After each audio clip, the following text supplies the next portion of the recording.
নমস্কার। আমাদের আজকের আলোচ্য বিষয় রাশি ভিত্তিক ফলাফল এবং প্রথম যে আমাদের রাশি মেষ রাশি মেষ লগ্ন। 2024 অক্টোবর 2024 সালের অক্টোবর মাস মেষ রাশি এবং মেষ লগ্নের জাতক জাতিকাদের জন্য ঠিক কি থাকছে কোয়ালিটি অফ টাইম বা সময়ের গুণগত বৈশিষ্ট্য অর্থাৎ রাশিফল। মেষ রাশি মেষ লগ্নের জাতক জাতিকাদের অক্টোবর মাস ঠিক কিরকম কাটবে। অক্টোবর মাসের গুণগত বৈশিষ্ট্য বা কোয়ালিটি অফ টাইম জানতে গেলে যেটা আমাদের প্রথমেই দেখতে হয় তা হচ্ছে অক্টোবর মাসে কি ধরনের গ্রহাবস্থান গোচর বা সঞ্চার ইত্যাদি তৈরি হচ্ছে। যে সৌরমণ্ডলে যে সোলার সিস্টেমে আমরা রয়েছি সেখানে গ্রহদের কি অবস্থান সংঘটিত হচ্ছে। মেষ রাশি মেষ লগ্ন অর্থাৎ সাইন এরিজ, ন্যাচারাল জুডিয়াকের ফার্স্ট হাউস। মঙ্গল হচ্ছে মেষ রাশি মেষ লগ্নের অধিপতি গ্রহ। মঙ্গল 20 অক্টোবর পর্যন্ত তৃতীয় ঘরে অবস্থান করে থাকছে এবং 20 অক্টোবর মঙ্গল চলে আসছে তাদের চতুর্থ ঘরে এবং নিচ রাশিগত হচ্ছে। এটা হচ্ছে সবচেয়ে মুখ্য দিক অক্টোবর মাসে মেষ রাশি মেষ লগ্নের জন্য। মেষ রাশি মেষ লগ্নের জন্য অক্টোবর মাসের সময় কতটা অ্যাডভান্টেজে থাকবে বা সময় কতটা এগেনস্টে থাকবে সেটা জানতে বা বুঝতে গেলে আমাদের আরেকটি দিককে বিশেষভাবে লক্ষ্য রাখতে হবে। একে তো এই অক্টোবর মাসে প্রচুর সঞ্চার এবং এই অক্টোবর মাসের 9 অক্টোবর থেকে আমাদের একদম সেই যে সর্বাধিক যে আমাদের একদম অপেক্ষা করে বসে থাকি আমরা সারা বছর সেই দুর্গাপুজো, তার দুর্গাপুজোর যে সময় সেটা 9 অক্টোবর থেকে শুরু হচ্ছে, কিন্তু পুরো মাস জুড়ে প্রচুর ট্রানজিট গোচর বা সঞ্চার। আর এবছরের কিন্তু দুর্গোৎসব নয়, এবছর হচ্ছে দুর্গাপুজো। এবার হচ্ছে শুধুমাত্র শক্তির আরাধনা এবং পুজোকে পালন করা। তো এই দুর্গাপুজোর মাসে আমরা যদি একদম প্রথমেই দেখি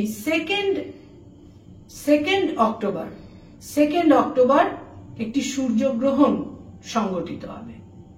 2 অক্টোবর কন্যা রাশিতে যখন রবি অবস্থান করে থাকবে, আমরা জানি যে এই যে 2 অক্টোবর যে রবি যখন কন্যা রাশিতে অবস্থান করে থাকে সেই অমাবস্যায় আমাদের মহালয়া সংগঠিত হয় এবং এই দিন কিন্তু একটি সূর্যগ্রহণ সংগঠিত হবে। আবার 3 অক্টোবর শনির একটি নক্ষত্রের পরিবর্তন। শনি কুম্ভ রাশিতে রয়েছে, শনি বক্র গতিতে রয়েছে। শনি পূর্ব ভাদ্রপদ নক্ষত্র থেকে বক্র গতিতে শতভিষা নক্ষত্রে সঞ্চার করবে। 9 অক্টোবর যেদিন আমাদের দুর্গাপুজোর মহাষষ্ঠী, সেদিন বৃহস্পতি মেষ রাশি মেষ লগ্নের 2nd হাউসে বক্র গতিতে যাবে। এরপর বলবো 10th অক্টোবর বুধ কন্যা রাশি থেকে তুলা রাশিতে সঞ্চার করবে এবং তারপর 29 অক্টোবর বুধ তুলা রাশি থেকে বৃশ্চিক রাশিতে সঞ্চার করবে। শুক্র প্রথম 13টা দিন 7th হাউসে মেষ রাশি মেষ লগ্নের 7th হাউসে সক্ষেত্রস্থ হয়ে থাকবে, কিন্তু 13 অক্টোবর শুক্র চলে আসবে বৃশ্চিক রাশিতে অর্থাৎ অষ্টম ঘরে। রবি মেষ রাশি মেষ লগ্নের আরেকটি গুরুত্বপূর্ণ গ্রহ, পঞ্চমের অধিপতি। এই রবি তাদের ষষ্ঠে অবস্থান করে থাকছে 17 অক্টোবর পর্যন্ত। 17 অক্টোবর রবি তুলা রাশিতে সপ্তমে সঞ্চার করবে এবং নিচ রাশিগত হবে এবং এখানে রবি পরবর্তী পুরো মাসটাই থাকবে। রাহু যথারীতি দ্বাদশে থাকছে পুরো মাস আর কেতু যথারীতি ষষ্ঠে থাকছে পুরো মাস। এই হচ্ছে গ্রহাবস্থান মেষ রাশি মেষ লগ্নের জন্য 2024 অক্টোবর মাসে। 2024 অক্টোবর মাসের শেষ 10টা যে দিন হেলথের ক্ষেত্রে বিশেষ সতর্ক থাকতে হবে। যে কোনো রকমের হেলথের সমস্যা তৈরি হতে পারে, এমনকি কোথাও যারা দীর্ঘদিন কোনো হার্টের সমস্যায় ভুগছেন, হার্টের কোনো সমস্যাও কিন্তু তৈরি হতে পারে। 20 অক্টোবরের পর যাদের বাইপাস সার্জারি হয়েছে, স্টেন্ট বসানো আছে, বিশেষ সতর্ক থাকতে হবে। রক্তপাত, সার্জারি, ইনজুরির সম্ভাবনা কিন্তু থাকছে। যারা মেষ রাশি মেষ লগ্নের জাতক জাতিকা, তাদের আয়ের ক্ষেত্র বা ইনকামের ক্ষেত্র বিশেষ কোনো নেতিবাচক থাকছে না। ইউজুয়ালি যেটা হয়ে থাকে সেই রকমই থাকবে। তবে 3 অক্টোবর শনি শতবিশা নক্ষত্রে সঞ্চার করবে এবং শতবিশা নক্ষত্র হচ্ছে রাহুর নক্ষত্র। ফলে আয়ের ক্ষেত্রে যে সমস্ত আয় খুব একটা এথিক্যাল নয়, সেই আয়ের ক্ষেত্রে কিন্তু একটা বৃদ্ধির ক্ষেত্রও তৈরি হবে। ব্যয়ভাব তো অত্যন্ত প্রবল থাকবে, বিশেষভাবে প্রবল থাকবে। চতুর্থে নীচ রাশিগত মঙ্গল এবং দ্বাদশে রাহু থাকছে এবং দ্বিতীয় সেকেন্ড হাউসে বক্রগতির বৃহস্পতি। ব্যাড ইনভেস্টমেন্ট, রং ইনভেস্টমেন্ট, সঞ্চিত অর্থের হানি, এই সম্ভাবনাও কিন্তু তৈরি হয়ে যেতে পারে। যথেষ্ট সতর্ক থাকতে হবে। ভুল সিদ্ধান্তর কারণে এই মাসের শেষের দিকে অর্থহানি এবং প্রবল অর্থ ব্যয়ের যোগ রয়েছে। যারা ছাত্রছাত্রী, স্টুডেন্ট, শিক্ষার্থী, বিদ্যার্থী, তাদের জন্য বলবো এই মাসের প্রথম 2টি সপ্তাহ আপনাদের জন্য তুলনামূলক শুভ, কিন্তু শেষ 2টি সপ্তাহ একেবারেই ফেভারে কিন্তু থাকছে না। বিভিন্নভাবে সংঘাত, ডিসপিউট আপনাদের মানসিক ক্ষেত্রকে বিড়ম্বনার মধ্যে রাখবে। উচ্চশিক্ষার ক্ষেত্রে কোনো সংঘাত, উদ্বেগ, অস্থিরতার ক্ষেত্র তৈরি হতে পারে। যারা রিসার্চ ওরিয়েন্টেড কাজকর্ম করছেন, গাইড বা মেন্টরের সঙ্গেও কিন্তু সংঘাত তৈরি হতে পারে 17 অক্টোবরের পর। যারা রিলেশনশিপ, প্রেম প্রীতি প্রণয়ের মধ্যে রয়েছেন, তাদের জন্য বলবো এই মাসের শেষ 2টি সপ্তাহ একেবারেই আপনাদের ফেভারে থাকছে না। ব্রেকআপের সম্ভাবনা কিন্তু থাকছে, কিন্তু প্রথম 2টি সপ্তাহ তুলনামূলক শুভ। যারা অলরেডি বিবাহিত দাম্পত্য জীবনে রয়েছেন, তাদের জন্য এই মাসের প্রথম 12-13টি দিন বেশ শুভ থাকছে। দাম্পত্য জীবনে মাধুর্য, নৈকট্য ইত্যাদি বজায় থাকবে, কিন্তু সেকেন্ড হাফ থেকে, দ্বিতীয়ার্ধ থেকে 15 দিন পর থেকে দেখা যাবে যে সম্পর্কের মধ্যে নানা রকমের জটিলতা, মতভেদ ইত্যাদির ক্ষেত্র কিন্তু তৈরি হচ্ছে। বহু ক্ষেত্রে দেখা যাবে যে কিছুটা সহমত না হওয়া বা কোথাও কোথাও তৃতীয় ব্যক্তির কারণেও কিন্তু একটা ডিসপিউটের ক্ষেত্র, মনোমালিন্যের ক্ষেত্র, মতভেদের ক্ষেত্র কিন্তু তৈরি হতে পারে। স্বামী বা স্ত্রীর একটা ফিজিক্যাল ডিস্টেন্স, দূর যাত্রার সম্ভাবনা রয়েছে।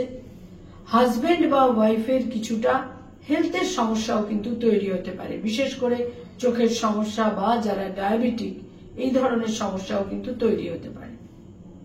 এরপর বলবো যারা বিভিন্ন প্রফেশনে রয়েছেন, যারা বিভিন্ন পেশায় রয়েছেন, প্রথমেই বলবো যারা মেডিকেল ফিল্ডে রয়েছেন, ডক্টর, হিলিং প্রফেশনে রয়েছেন, তাদের জন্য কিন্তু এই মাস খুব একটা শুভ নয়। বিভিন্নভাবে বিড়ম্বিত হওয়ার কিন্তু ক্ষেত্র। যারা অ্যাডভোকেট, লয়ার, আইনজীবী, যারা আইনি পরামর্শ দিয়ে থাকেন, তাদের জন্য বলবো এই মাসের প্রথম 10টা দিন যদি আমরা বাদ দিই, তাহলে কিন্তু পরবর্তী সময় আপনাদের ফেভারে থাকছে। যারা মানি মার্কেটে রয়েছেন, stock market, share market, insurance, banking sector, যারা চার্টার্ড অ্যাকাউন্টেন্ট, নিজস্ব চার্টার্ড ফার্ম রয়েছে, যারা কোনো ফিনান্সিয়াল ইনস্টিটিউশনে রয়েছেন, তাদের জন্য বলবো এই মাসের শেষ 20টা দিন তুলনামূলকভাবে অনেক কিন্তু শুভ। তবে শেষ 2-3 দিন কিছুটা ভুল সিদ্ধান্ত হতে পারে।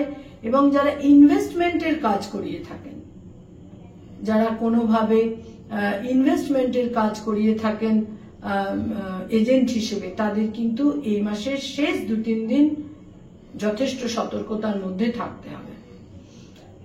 যারা মেষ রাশি মেষ লগ্নের জাতক জাতিকা, ক্রিয়েটিভ ফিল্ডের মানুষ, সৃষ্টিশীল কাজকর্ম করে থাকেন, সঙ্গীত শিল্পী, বাচিক শিল্পী, যারা বিভিন্ন ইনোভেটিভ লেখালেখির কাজ করে থাকেন, যারা কোনোভাবে সৃষ্টিশীল কাজ, অভিনয়ের জগতে রয়েছেন, যারা অ্যানিমেশনের জগতে রয়েছেন, বিজ্ঞাপনের জগতে রয়েছেন, ছোট পর্দা বড় পর্দায় অভিনয় করে থাকেন, সেলুলয়েডের জগতে রয়েছেন, প্রথম 2টি সপ্তাহ কিন্তু আপনাদের ফেভারে থাকছে, কিন্তু লাস্ট 2 উইকস আপনাদের ফেভারে থাকছে না।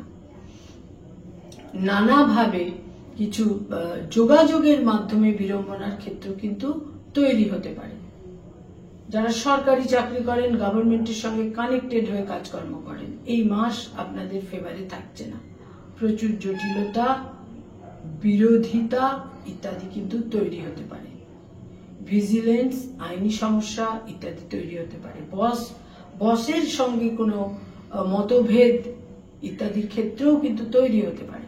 যারা বেসরকারি ক্ষেত্রে রয়েছেন তাদের জন্য প্রথম 2টি সপ্তাহ কিন্তু যথেষ্ট ফেভারেবল, কিন্তু লাস্ট 2 উইকস আপনাদের ফেভারে থাকছে না। শেষ 2টি সপ্তাহে কিছু গোলযোগ তৈরি হচ্ছে, তবে দূরযাত্রা, বিদেশ যাত্রার ক্ষেত্রেও বিশেষভাবে থাকছে।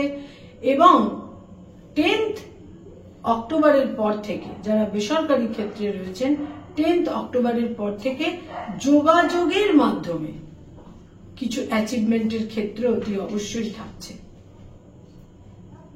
যারা কোন রকম ভাবে tour and travel, hotel and হসপিটালিটির ইন্ডাস্ট্রিতে রয়েছেন তাদের জন্য বলবো, যারা হোটেল অ্যান্ড হসপিটালিটির ইন্ডাস্ট্রিতে রয়েছেন প্রথম 2টি সপ্তাহ আপনাদের ফেভারে থাকছে। শেষ 2টি সপ্তাহে আর্থিক ক্ষেত্রে কোনো গোলযোগের ক্ষেত্র, যেটা আপনাদের প্রাপ্য, ডিউ, পাওনা, সেটা কিন্তু না পাওয়ার সম্ভাবনা রয়েছে। কোথাও অর্থ স্টাক করে যেতে পারে।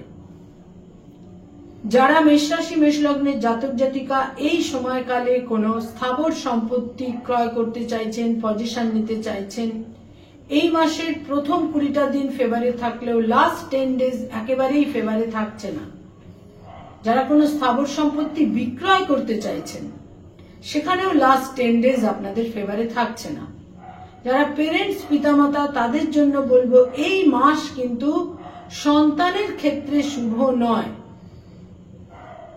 এবং সেই সমস্ত মায়েরা যারা এই সময়, যাদের ডেলিভারি বা ইত্যাদির সময় এই মাস, তাদের কিন্তু বিশেষ সতর্কতার প্রয়োজন। বিশেষভাবে একটা মেডিকেলের দিক দিয়ে, শরীর স্বাস্থ্যের ক্ষেত্রে একটা মেডিকেল সচেতনতা প্রয়োজন। যারা মেষরাশি মেষলগ্নের জাতক জাতিকা তাদের জন্য আরো একটি বিশেষ দিকের কথা আমি বলবো, যারা এই সময় কোনো প্লেজার ট্রিপে যেতে চাইছেন, বেড়াতে যেতে চাইছেন, অক্টোবর মাসে, পুজোর মাসে বহু মানুষ যেতে চান, তাদের জন্য বলবো লাস্ট 10 ডেজ কিন্তু একেবারেই ফেভারে থাকছে না। লাস্ট 10 ডেজ প্রচুর সতর্কতা প্রয়োজন। কোনো ইনভেস্ট করার ক্ষেত্রে এই মাসের শেষ 10টা দিন আপনাদের ফেভারে একেবারেই থাকছে না। মেষ রাশি এবং মেষ লগ্নের জাতক জাতিকা যারা কোনো আইনি সমস্যা, মামলা মোকদ্দমার মধ্যে রয়েছেন, লিটিগেশনের মধ্যে রয়েছেন, এই মাসের শেষ 10টা দিন একেবারেই আপনাদের এগেনস্টে থাকছে।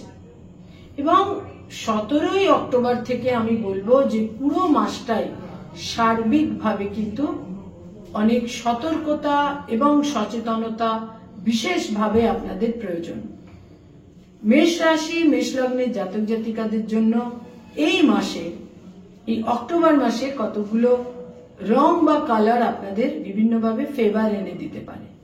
তার মধ্যে প্রথমেই বলবো গোলাপি এবং লাল, এই দুটো রংকে আপনারা ব্যবহার করুন। হলুদ রংটিকেও ব্যবহার করতে পারেন।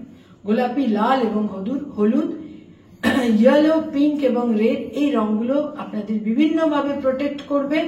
দৈনন্দিন প্রাত্যহিক জীবনে বিভিন্ন ব্যবহার্য জিনিসের ক্ষেত্রে ব্যবহার করুন।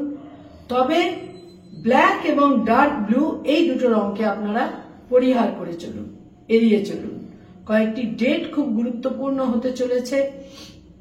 তার মধ্যে 3 তারিখ, 6 তারিখ, 9 তারিখ, 12 তারিখ, 17 তারিখ, 20 তারিখ, 23 তারিখ, 28 তারিখ এবং 30 তারিখ অত্যন্ত গুরুত্বপূর্ণ হতে চলেছে।